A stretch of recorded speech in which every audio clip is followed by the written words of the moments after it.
We all want to believe in something. In Chinese, belief also means trust. We want to trust our systems and each other to explore new frontiers and build a future beyond what we know. For the past 10 years at Consensus, pioneers, builders, and dreamers have gathered together to create a new financial system where everyone has value. Join us at Consensus Hong Kong, where belief becomes real. All right, welcome to Gen C, first episode of the new year. Avery, you are in a sunny, beautiful environment. I'm in the cold, dreary New York. What's going on? Where are you? And how was your holiday? It was a wonderful holiday season. Today is the second day back in action, which is very exciting, very fun. I'm sitting here in Florida enjoying a little beautiful January Friday. And it is so nice to see you, Sam. I'm pumped to talk about our 2025 predictions. I just read Scott Galloway's, actually, so I won't repeat any of his. How was your holiday? My holiday was great. It was busier than I thought, but I also got some really good downtime. And I think, we had a crazy end of the year when it comes to kind of crypto and AI and the whole world that we're dealing with. So I think it's great to sort of set off as we've done now for the last two and with some predictions for this next year coming. All right. So for the audience, we are going to go back and forth with 5 different predictions across the various topics that we cover. And then we're going to try to measure next year and sort of see if we hit it on the head or we missed it. We were just talking about Scott Galloway just released his prediction list of the ones he got and the ones he missed. One of his has been eating at me, frankly, which is related to mine. So I'll get to in a second. But first, Avery, my first prediction is I spent a lot of the holiday thinking about the different creators. We saw Mr. Beast got engaged. We just, these guys are big stars, as we know. And it really hit me over the break that I think one of the creators who still has so much runway ahead of him is Kai Cenat. Okay. But my prediction is that this is the year that he actually gets a major movie deal.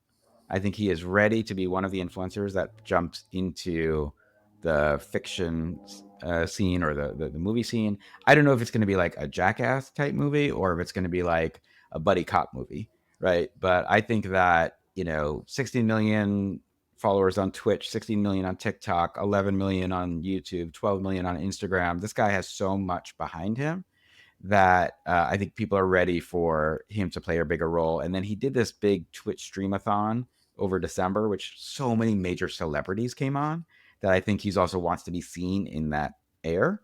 So my big prediction is that Kai becomes one of the first influencers to really break out into the kind of movie realm of cinema. Okay, I like that.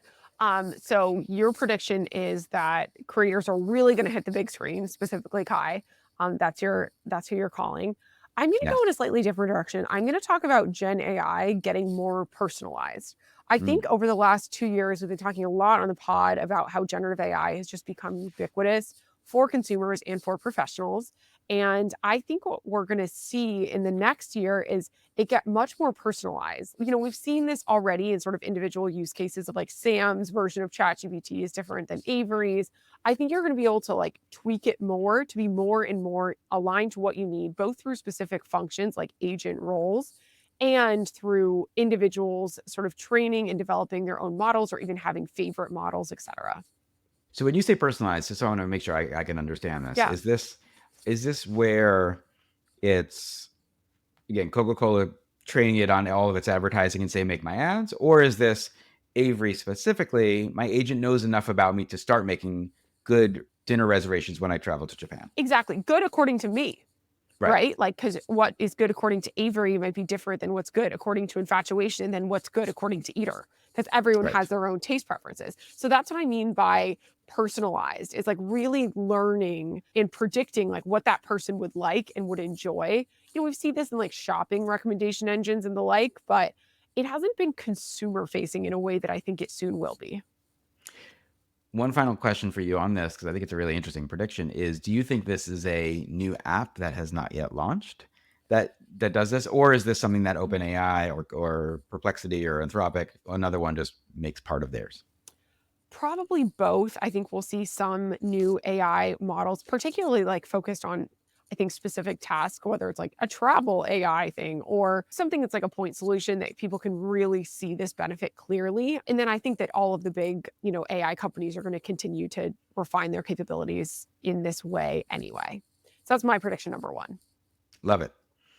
All right, we moved Avery to a new location, a little bit more focused on sound. A little bit less So, beautiful, but a whatever. little less It's beautiful. fine. Okay, Avery, my second prediction is we've talked about it a little bit, but I do think that this is the year that Grand Theft Auto 6 releases.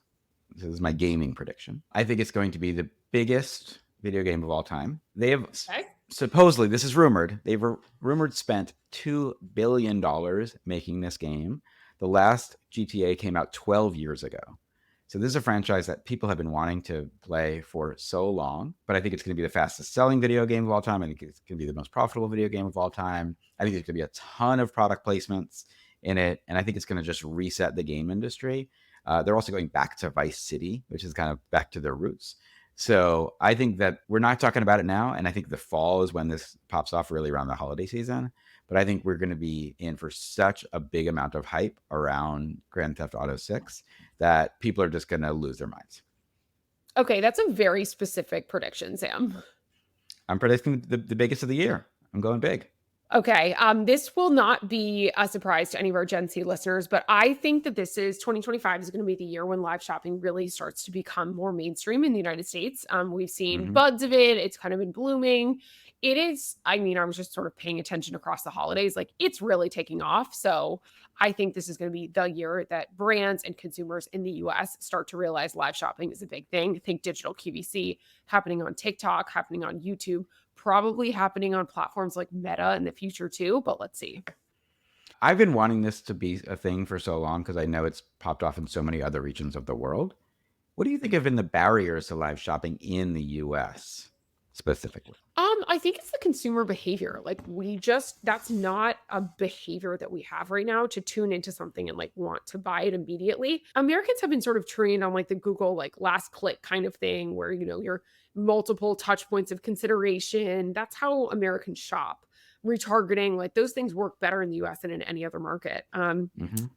I think it's that. And then also, we haven't had, outside of QVC, like back in the day, targeting stay-at-home moms, we haven't had a lot of entertainment involved in like our sort of video shopping that I think now we're starting to see. Like, if you flip through TikTok, like you'll see a lot of very entertaining people. Again, entertaining being subjective, but sort of captivating large audiences. I'm into it. I think this is a really interesting prediction. I'm hoping because I think, like I said, I think it's a channel that is underutilized. I'm surprised that Nike or another collectible brand hasn't done with a big creator a live shopping. Let's see in the next 20 minutes how many of these things we can sell. Type deal. Whereas we've seen Kim Kardashian do that in Asia and make $2 million in 2 minutes. So I do think it's a big opportunity for someone, and someone's going to get it right. So I'm with you. I just wonder if this is the year still. All right. My prediction number 3 focuses on crypto. Of course it does. I think Iggy Azalea showed us all, right? Music and crypto go hand in hand. I'm kind of wondering, especially as the sort of framing within the administration and in the US becomes a little bit more open to crypto, who's going to jump in? And I'm like, is this Dochi? Is this Glorilla? Or is this like an Americana, like country star, like a Jake Bush or an Autumn Brooke? Like, there's so many people who are like on the come up right now who I could see connecting with younger audiences. And I don't know if it's a meme coin. I don't know if it's another NFT project, but I think we're going to start to see again some more of the celebrity set get back into crypto, and hopefully within a sort of more understood regulatory framework. I think 2025 is going to be a very big year for crypto, almost like a 2021. I think, just given what's happening with the current administration, I'm going to echo your prediction, but add a little bit of a different spin. I think this is the year that we're going to see companies come back into the crypto and Web3 world. We already see this in some companies like MicroStrategy, but a lot of companies pulled back in terms of their innovation teams, in terms of their Web3 teams, in terms of their blockchain external initiatives over the past 2 or 3 years. And I think we're going to see them come back. With that said, my prediction is it's going to be more of the tech folks than the marketing folks who are controlling that conversation a bit more in this sort of 2021 era. But I think 2025 is going to be a very big year for crypto across the world and with enterprises. I think it will really be like the year of more enterprise adoption becoming normalized as people are able to operate in a more clear regulatory framework and it just becomes normalized again. And obviously, all of those brands should call Vayner for some consulting opportunities. Absolutely. They certainly should. Uh, I think what's interesting about that is I was at a dinner right before the holiday with a CMO who's very in the know on crypto and who was talking about, how much he sees when he travels the world, especially in third world countries, how people are taking local currency and they're taking Tether. And he said there's still like not great on ramps, even in those countries, for folks to take Tether. But the idea of taking a crypto, whether it's USDC, whether it's Tether, whether it's Bitcoin or Ethereum, keeping it and holding it in that, I think is a great strategy. And I can't imagine being a forward thinking brand in 2025 and 2026 who's not thinking at the least about taking payments in crypto and how one can do that safely. But I think you're spot on. I think we need the brands to come back, frankly, and maybe Wall Street gave them permission to. I think Wall Street gave them permission to, the government gave them permission to, and those who have been in the know and who've been quietly watching, following, personally investing, I think are starting to feel a little bit more comfortable to share that. Versus like, if this were a year or two ago, people are like, I'm that not now. I think again, this is a very cyclical world. It's normal again. And I'm starting to see some jobs open up in these type of ecosystems as well. Jobs have been sort of cooling off for a while are now picking Mm-hmm. back up. Agreed. I think it's a great one. All right. My next prediction is my AI prediction. Okay. And this actually refers to what we were talking a little bit about before regarding Scott Galloway's predictions. One of the things that he got right, which I kick myself for missing, is how undervalued Reddit was when it came out public, right? It came out with a $5 to $7 billion valuation. I just checked. It's about 31 billion at the time of this recording. Kicking myself for not buying it, having been on Reddit for literally, a third of my life. It should have been a no-brainer to me. But the reason that I think it's interesting is I was reading a different article about how there are a lot of advertisers that are getting very scared that traditional platforms are being inundated with AI content. And whether that's on Twitter, whether that's on TikTok, whether that's at Instagram, but even a lot of these publishers are utilizing AI to write their posts. When you go to Reddit, for the most part, most of the people commenting are people, right? And so the whole search trend of last year of putting Reddit at the end Even of though your their search, usernames might seem very odd, they are actual exactly, beings. they're actually humans. And so we have seen like the ARPU, or the average revenue per user, increase. It's now about $4, which is nothing compared to like the $30 that Meta has. So they have so much runway. But what I think Meta doesn't have is the willingness to go proof of humanity. Whereas I think Reddit, it's just like, it's hard to play a AI game in the comment section of Reddit. So I think we're going to see more ad dollars going away from things where either the traffic is fake or potentially even the posters are fake, and going towards places where humanity is sort of a little bit more standing at the foreground. And I think Reddit, as one of the kinds of platforms that can exist on, I think is going to be a big benefit.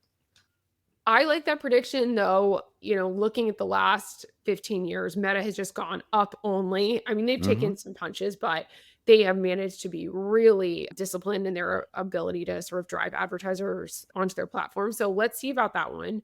I'm going to take it in a different direction, but it's kind of aligned to what you just shared and talk a little bit about virtual influencers and virtual humans. So this is something that has also been happening for years. We've talked about this on the pod with different leaders from companies like Lil Michaela. But I think that now it's good enough that people really genuinely can't tell the difference all the time. And I think virtual humans are going to be not only influencers, but also sometimes talent, sometimes in movies. Maybe that's my movie prediction. Normalized use of virtual humans in advertising, in social media, almost casting, sort of based on what people sort of need for a brief, using virtual humans for that. I think that's going to be something that also becomes more normalized in 2025.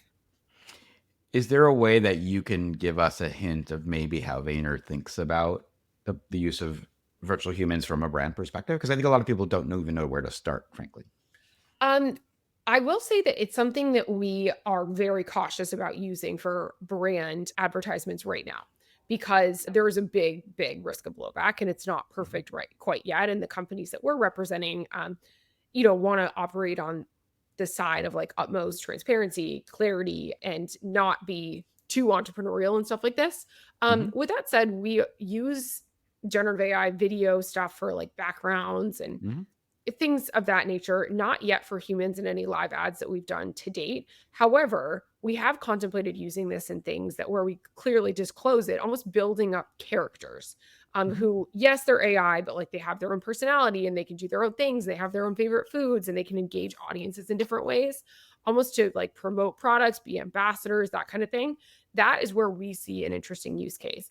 But there are a lot of companies that are a lot smaller than Vayner who are going to be more entrepreneurial using using the ability to create virtual humans and develop these plots, et cetera, be able to really lean into that. And I think we'll probably see one or two of these really take off in the next year outside of Hmm. just the porn industry where like that is already happening. Right. I think we'll see one or two like really break through. The people will be like, oh my God, I had no idea that was AI.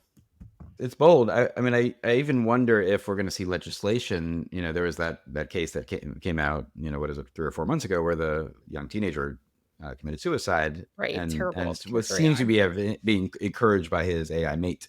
And so I also wonder if there's going to be a little bit more regulation that helps frame what these virtual humans should be. Because I think synthetic partnership, right, in however that, whether it's business or it's romance, right, whatever, is inevitable. It's how we're going to get there, and then how do we make sure it doesn't screw with society even more than it is. Agreed. All right, What's your next one, Sam? my last, fifth and final prediction is, we are living in the world of the attention economy. I think full stop. I think that attention is the most valuable asset. Your partner Gary wrote a whole book about this recently, and Day I trading and I attention, baby. I fully believe that. And so what I think we're going to start seeing are more dead brands come to life, with the idea that a brand that still has IP that people can recognize is more valuable than starting one from scratch. So, for example, when our producer and I are in final talks to have the team behind Enron come on to the show, Wow. so I think we're going to get them on in the next few weeks. They got some really fun big announcements coming. But to me, that is the perfect example of the opportunity to take something that has so much talk value and reinvigorate a new life into it. And just think of all the brands that existed in the 70s and 80s and 90s that don't exist anymore. Someone is going to write a check for some of those because they know that they don't have to do the work of training people on what their brand is. They only have to do the work of reimagining the storyline. So I wonder if what we've seen with Enron and a couple of others are going to foreshadow the idea of a return of some brands that we hadn't talked about in quite a while. Okay, interesting. I like that. I didn't see that one coming, Sam. I mean, we're going off the rails here. We are. Okay, mine is actually going to be around sustainability because I think one thing that we are not talking nearly enough about is the energy required to pull off all this cool AI stuff that we're talking about. Making virtual Mm. influencers and personalizing algorithms and all of that requires a ton of computing power. I think it's like 10x more energy required to do ChatGPT search than a Google search. So I actually think that carbon neutral tech is going to become something that people care about. Right now we hear this from like the Gen Zs and from like the woke mafia, but I think that it'll start hitting people more when they actually have to pay for some of this stuff of Mhm. like the real compute costs. I think that, there's always different environmental concerns going around, but I'm just starting to see this like sort of bubbling up a little bit. I think carbon neutral tech might start being a thing that people actually give a shit about. And I hope that they do. I love this for two reasons. One is I think if you take an Uber in New York City these days, like half of them are electric cars, Right. right? And that's not just because of anything other than they just know they don't have to pay for gas. It's a cheaper way to run an Uber business, Exactly. right? So I think that we're starting to see the opportunity. I think I read a stat the other day. It was like 10% of all new cars being sold are electric, which is better than the 2 or 3% that we were at. Even Tesla's sales are going down, not because they're losing to gas, they're losing to other electric cars, right? So I think there's a great opportunity for that. And I also think, to your point, I think consumers, regardless of who's in the White House, who may not believe in climate change, Hmm. but that a lot of younger consumers absolutely believe in this and are looking for ways to participate in that. So I think that's great. I'm just worried that we are entering 4 years of legislation that's really rewarding old fossil fuel industries, and we just are setting ourselves even further back. And then I also do worry, like, for years, one of the main questions I get around crypto, I got it literally over the vacation. I was at an event, was someone asking me about the energy challenges. And Yeah. I was like, they're real, but do you want to talk about the energy challenges of the gaming industry or the AI industry? Because those dwarf crypto. So if we want to have that conversation, which we absolutely should be having, it's not surprising to me that Microsoft literally bought the 3 Mile Island nuclear facility, right? Like nuclear is going to come because they need it in order to power these models. So I think there's going to be an energy revolution. I think the question is, to your point, like, can we get there as a people quick enough, and will enough people want it so that kind of the old world businesses start to convert over? Let's hope so, Sam. Here's to a brighter, more innovative, more interesting, more human 2025. I can't wait to see all these things come true. We also should hold ourselves accountable to our 2024 predictions. I'm going to go back and listen to that episode so that next time we can kind of rate each other and what we got wrong and celebrate each other and what we got right. All right, let's do that. All right, Avery, thank you as always. Looking forward to a new year of Gen C with you, audience. Thank you for listening and giving us all of your comments and your feedback, and kind of the moments when we get to see you and you tell us you love the show really do matter. So really appreciate that. And we'll see you next week. Take care, Gen C. Have a great one.